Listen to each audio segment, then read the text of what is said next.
This is the greatest casting announcement.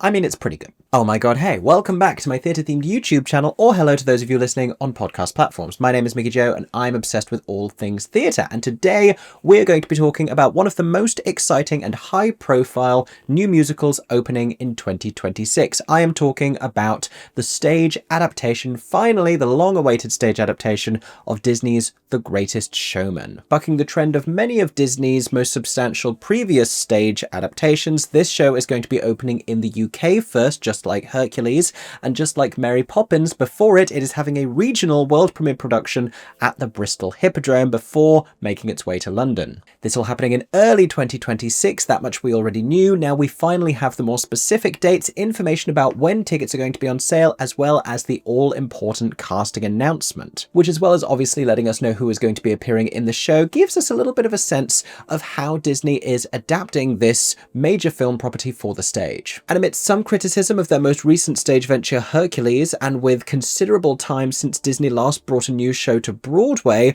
all eyes are looking towards The Greatest Showman as Disney's possible next big hit. So let's talk through today's news, including dates, details, and casting, and as always, I will share all of my thoughts about all of the above, but I'm particularly interested to hear yours as well. Will you be trying to book tickets to see The Greatest Showman? Are you going to try and see it in Bristol? Are you going to wait for it to come to London? Which part of this casting excites you the most, and what are you expecting The Greatest Showman on stage to look like? Let me know all of your thoughts and feelings in the comments section down below, and if you enjoy listening to mine, make sure to subscribe to my theatre-themed YouTube channel or go follow me on podcast platforms. In the meantime, ladies and gents and those thriving outside of the gender binary, this is the moment you've waited for. Wow.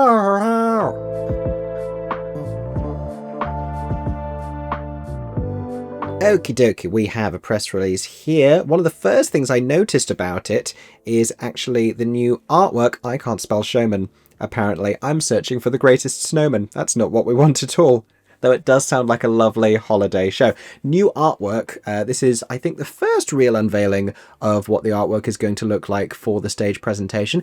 And it's interesting because, you know, it's a step away from the film and it's very classic theatrical. It's a nice red background and a nice eye-catching glowing golden font. Just a little bit changed from the logo design for the film, which is not a big surprise. Disney often differentiate between the film branding and the stage branding, The Lion King being a great example of this. But I do feel it's made it seem just a little bit more generic. And this is like regional world premiere initial artwork. By the time that this arrives in London, this will have been updated. We're going to see gorgeous posters with characters and imagery, all of that stuff. I dare say that really beautiful artwork is on the horizon. And this is simple. It's classy. It is sort of very familiar of a lot of the Greatest Showman imitation shows that are happening in the many sort of circus productions using the Greatest Showman likeness. I want this to feel a little bit more specific and definitive. Carrying on, Disney Theatrical Group announces full cast and creative team. I don't think we knew that many members of the creative team before. I think one of them had been sort of sneakily divulged, but this is for the premiere of the stage adaptation of The Greatest Showman at the Bristol Hippodrome. Oliver Thompson and Samantha Barks lead the company as P.T. Barnum and Charity Barnum. These were the names that I was hearing. Oliver Thompson being one of the West End's most terrific and prolific leading men. He originated the role of William Shakespeare in *And Juliet*, which I believe he got to play briefly on Broadway. He was also one of our earliest Fieros. He's been in a whole bunch of shows. Recently, he's been in a handful of world premiere new musicals like In Dreams at Leeds Playhouse, but also A Knight's Tale as the villainous Count Adhemar. He is, depending on who you ask, returning to the role of hero. Some people still see him as a villain, and I'm not going to question it with P.T. Barnum here. But he is a very classic, tall, handsome, high tenor, traditional leading man type. And opposite him is Samantha Barks. Very interesting that they are leading it with the pair and sort of holding Charity Barnum alongside P.T. Barnum, because when you think of The Greatest Showman and the role that Michelle Williams plays in the film, I don't know if it feels as much like a second lead. I think the film always feels more like Hugh Jackman and Zac Efron, perhaps, as the second major character. So interesting to find out just from that, and the fact that it's Samantha Barks, who is a rising star leading lady in the West End, and the fact that they have released it this way and billed them this way and shared an entire photo shoot here of the two of them being cute and coupley and wearing beautiful clothes and laughing about them, as people tend to do in these photo shoots. That already, I feel, is suggesting to us a little bit of a change with the stage version. I feel like Charity Barnum is going to be a little bit more uplifted here, and I'm excited to see that. Now, I heard Samantha Box's name a little while ago when the show was being workshopped. It's had many workshops recently, and there were many fantastic leading ladies attached to this workshop, so I wasn't quite sure who everyone was going to be, and it was a question of, is Samantha Box the Michelle Williams role, or is she the Never Enough Jenny Lind role? And I will confess, I think they're going to have to do a decent amount of legwork to walk me around to the idea of this man, like, leaving Samantha Box at home with his children to go and have an affair with a more beautiful woman because it's Samantha Box. What on earth are you doing? Like, stop building a circus, stay home and let her sing Let It Go to you on repeat. That's all you need. That's all you need. You know what? Tightrope is going to sound amazing. And I'm absolutely overthinking this, but does it throw a dramaturgical spanner in the works if Charity Barnum has that epic a belt in comparison with Jenny Lind? Does that cause any kind of a problem? I don't know, but let's carry on and hear about some other names in the cast.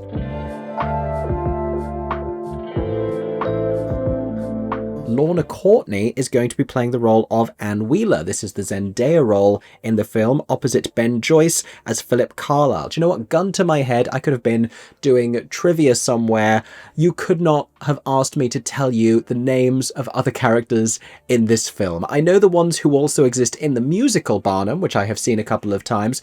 Could not have told you even the first name of Zac Efron's Greatest Showman film character. Like, could not have told Kiala's character. Could not tell you. That's none of my business. I simply do not know.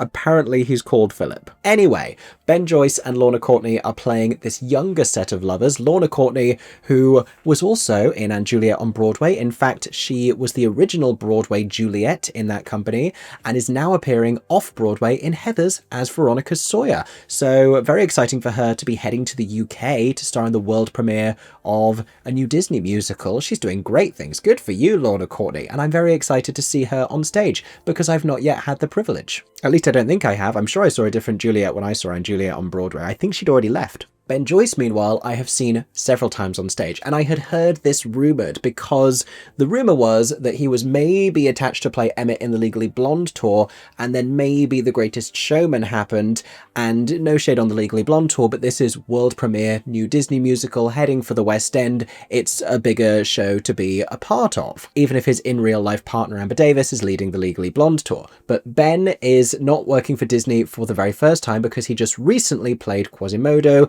in a concert production of The Hunchback of Notre Dame, which no doubt put him on Disney's radar if he wasn't already. Prior to this, he had been a replacement Marty McFly in Back to the Future, he was Bo in Shucked at Regent's Park Open Air Theatre, and he was a terrific Frankie Valli in Jersey Boys. He has been another one whose star is very much on the rise recently. He's got a fantastic voice, he brings a really charming quality to the roles that he plays. I think this is going to be a slightly more interesting version of the kind of generic Zac Efron character from the film. There, I said it. And I'm excited to see the story that he tells with Lorna Courtney. I think the two of them are going to be great in this together. Also, not for nothing, not Lorna Courtney's first time performing and belting while suspended above a stage, presuming that we're going to do some trapeze stuff. Now we have two more principal cast members for me to tell you about, and I am going to have to Google how to pronounce the name of one of them, because this is a performer from the Netherlands, and I want to do them the courtesy of saying their name correctly. Could you please tell me how to correctly pronounce the name of the actress who is doing The Greatest Showman? Thank you so much. Tell me why I've had to voice note one of the few Dutch people I know to find out this information. Vijen van den Bosch?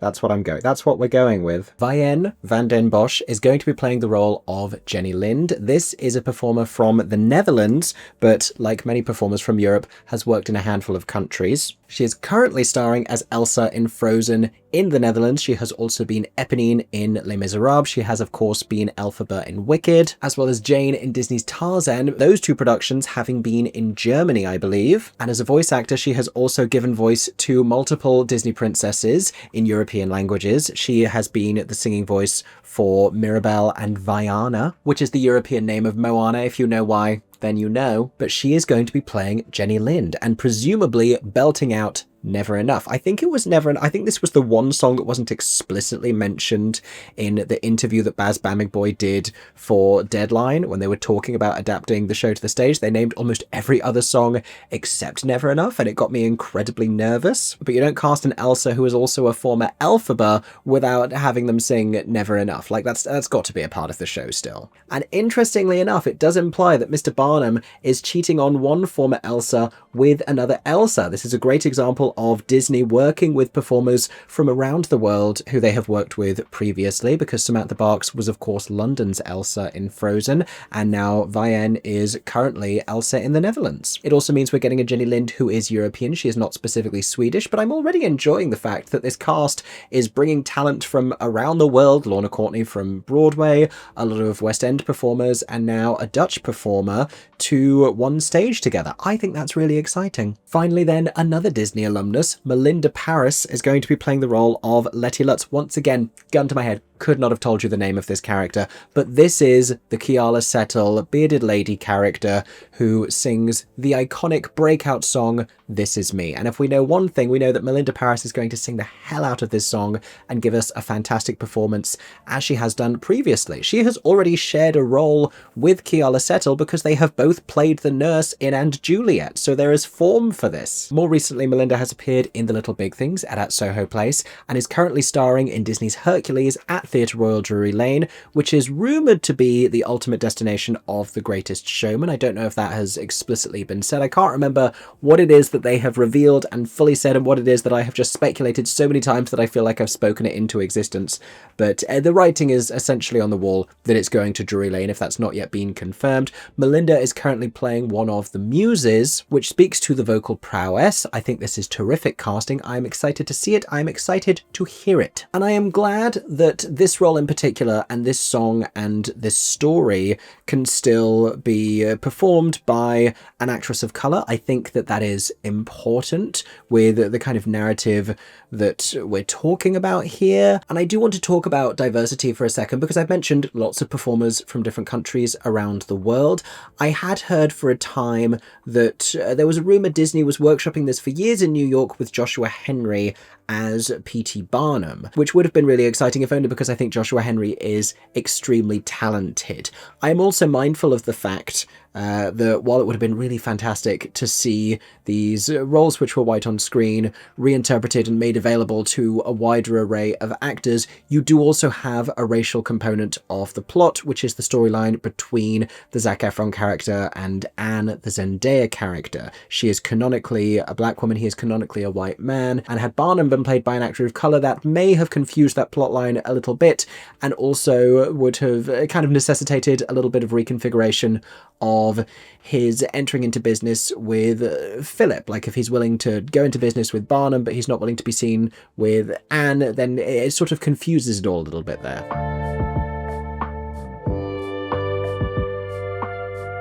Now we have some more casting here as well. As Caroline/Young Charity, we have Mia Raggio, Angelica Pearl Scott, and Maya Suri. As Helen, we have Harley Gill, Ellie McCardle, and Eleanor Sebastian. Oh, these are the daughters. These are Barnum's daughters. I was like, who are Caroline and Helen? I don't remember who these people are. These are Barnum's two children. And as young Barnum, of course, heard and seen in Every Night I Lie in Bed, Tonight I Gotta Spell My Head, that bit.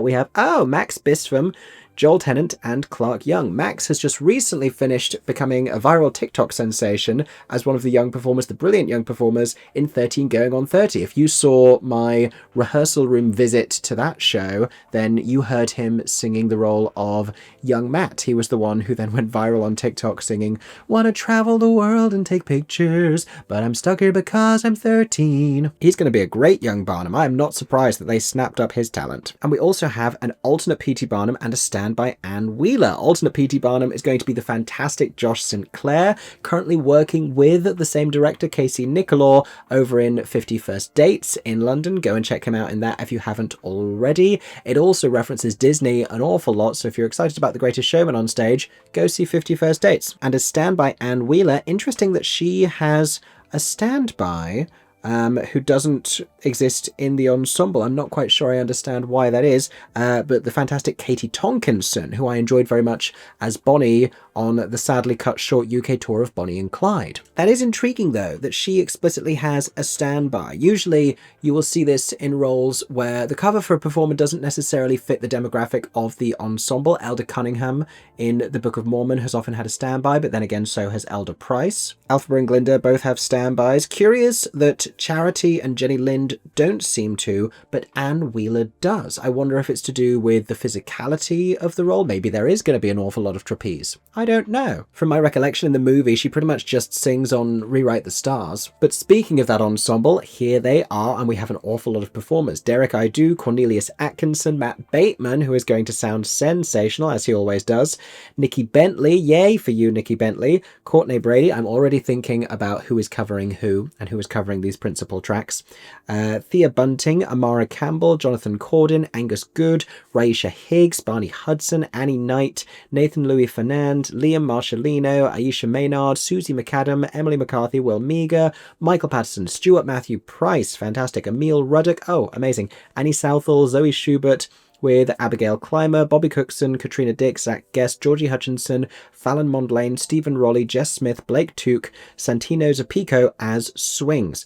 That is an awful lot of swings. That's 1, 2, 3, 4, 5, 6, 7, 8, 9, 10 swings. What I'm hearing from that is that there is going to be an awful lot of physicality and circus stuff, and so it would track that Anne Wheeler is going to have to do a lot of that as well, and that's why she has a standby, maybe. That's what I'm thinking. But that is a big ensemble, and you have some great names in that ensemble, some big names in that ensemble. You've got Nikki Bentley, Matt Bateman, Stuart Matthew Price, Susie McAdam. Gosh, the talent that is going to be on this stage. And also just the number of people on this stage and the sheer scale of this cast is going to be quite something. Everything I have heard about The Greatest Showman on stage as a musical thus far has been that it is going to be epic and it is going to be vast. Worth saying though that I recognized a great many of those names, and I believe they were committing to doing a nationwide talent search, and they were looking for unique, dynamic new performers. I don't know if any of the individuals whose names I read out there are specifically acrobat or circus performers, and without being able to diligently check the background of everyone in the cast,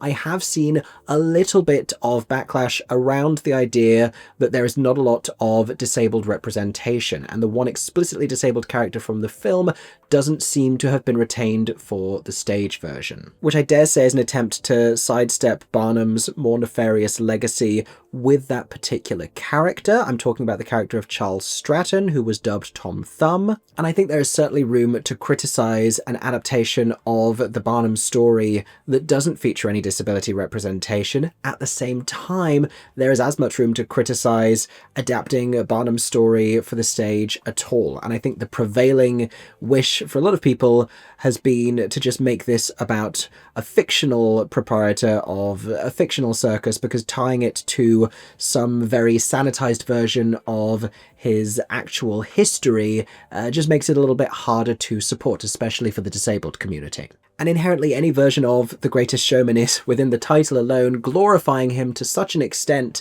that even if they were to incorporate a lot of very genuine disabled casting and try and uplift that within the narrative, it would still be actively committing to whitewashing his history. So it's a very difficult position that they find themselves in, and one that is really a hangover from the film, because at this point that's what they're adapting, and it's a lot harder now to take steps away from the historic P.T. Barnum once that already exists on screen. I'm very curious what else people are saying about this casting, and I will read all of your comments once they come through on this. A couple of people had been very eager that Jeremy Jordan might be involved, although at least one person here was hoping that he would finally get his chance to play Philip. I know he was snubbed from being in the film, and not for the first time in his career. For what it's worth, when I spoke to Jeremy Jordan a little while ago to interview him around the release of the Bonnie and Clyde Pro Shot, the show that he said he would most like to revisit is Finding Neverland. That's one where he played the leading role in a regional world premiere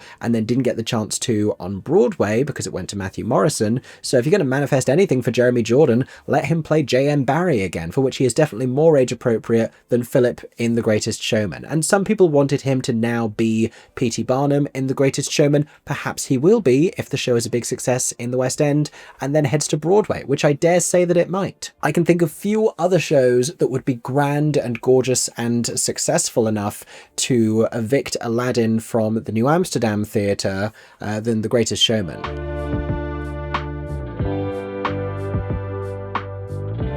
Carrying on, let's talk through some more of the details that we discover here, including the creative team. Oh, we have some names. So Alex Lackamore is music supervisor, as well as incidental and dance music arrangements and orchestrations. He is a Tony Award winner, a Grammy Award winner. He has worked on Dear Evan Hansen. He has worked on Hamilton. David Corrins will be doing the scenic design. Oh, this is a hell of a creative team. Hold on. David Corrins, scenic design. Greg Barnes and Sky Switzer costume design, Natasha Katz lighting design, Peter Hylensky sound design, George Reeve video design, Lorenzo Pisoni circus creation and design, there you go, Josh Marquette hair and wig design, Milagros Medina Cadera makeup design, Jeremy Chernick special effects design, Skylar Fox for illusions. Intriguing that those are separate things and that special effects design has been credited. How I really hope that that isn't any kind of visible difference or disfigurement, but we will wait and see on that front with a slight nervousness. Justin Paul of Pasek & Paul is also providing vocal and incidental music arrangements. And as has been mentioned before, Casey Nicholaw will be directing. Casey Nicholaw, who has directed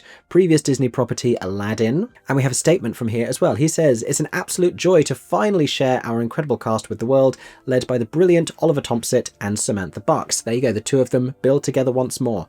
After an exhaustive search, we have gathered a group of artists whose talent will bring to life this fantastic story, with a theatrical new book by Tim Federley and the beloved score created by Pasek & Paul. Together with a world-class creative team, we are so excited to bring this story to life for the first time on stage. Oliver Thompson has said roles like this don't come along very often, unless of course he was pitched a Barnum revival, which is about to tour the UK once more with noticeable timing. So it's an absolute privilege to be taking on this incredible character in the original company of The Greatest Showman.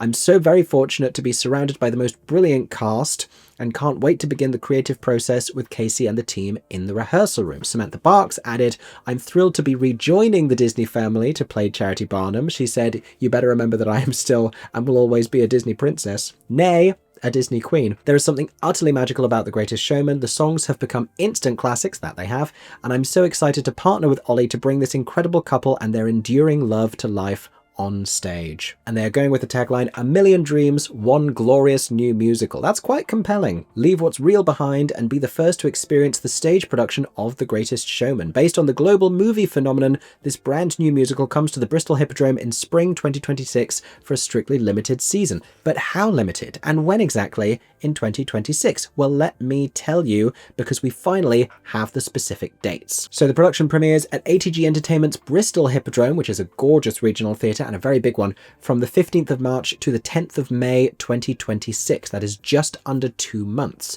Audiences are invited to sign up for access to priority booking at thegreatestshowman.co.uk. That's www.thegreatestshowman, don't say snowman, it's easily done, .co.uk. Priority booking will open on the 4th of November. You have plenty of time and it's after payday at 12 p.m, with tickets going on general sale at 10 a.m. on the 6th of November. This is going to be a hot ticket, especially for those early performances. I dare say we can expect to see this selling out its entire world premiere pre-West End run quite quickly and before performances begin. So if you want to make sure that you have the chance to see it, I would advise booking promptly. And I otherwise don't feel like I have that much more to say about it. I am hugely excited. I think that this is inevitably going to be massive. I know a lot of people, and I still haven't seen it, but I saw it in Germany and New Jersey, a lot of people have been disappointed by a certain lack of scale and production value in Hercules.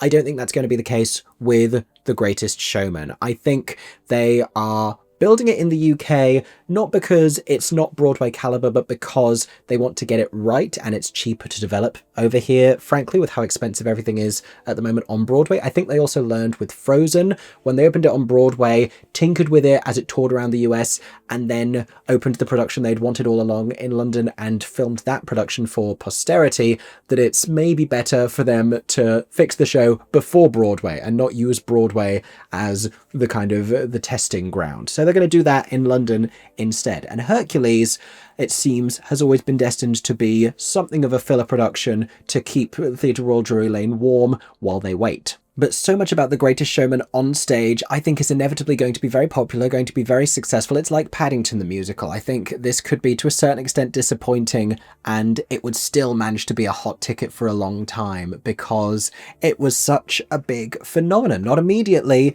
but it really continued to be popular, and they brought out all of these sing-along screenings, and the songs have this enduring popularity. I think The Greatest Showman is going to become a force to be reckoned with on stage. I hope that the production lives up to its legacy and is also thrilling and exciting in new ways. I hope we get a little bit of new music, and I think the best Disney screen-to-stage adaptations are the ones that allow for a little bit of adaptation, a little bit of reworking. Mary Poppins is a great example of this. The Lion King is a great example of a creative team being allowed to really bring their own unique vision to a piece, and look at the enduring success that that has had. So I am hugely optimistic about The Greatest Showman. I would encourage you to go and see it, with the very, very, very valid criticisms of the piece and of P.T. Barnum notwithstanding. And generally speaking, I'm sort of surprised that there isn't more buzz around The Greatest Showman. Like, how often do we have Disney launching a world premiere production of a new stage musical here in the UK? Well, not since Mary Poppins is the answer, and that was more spearheaded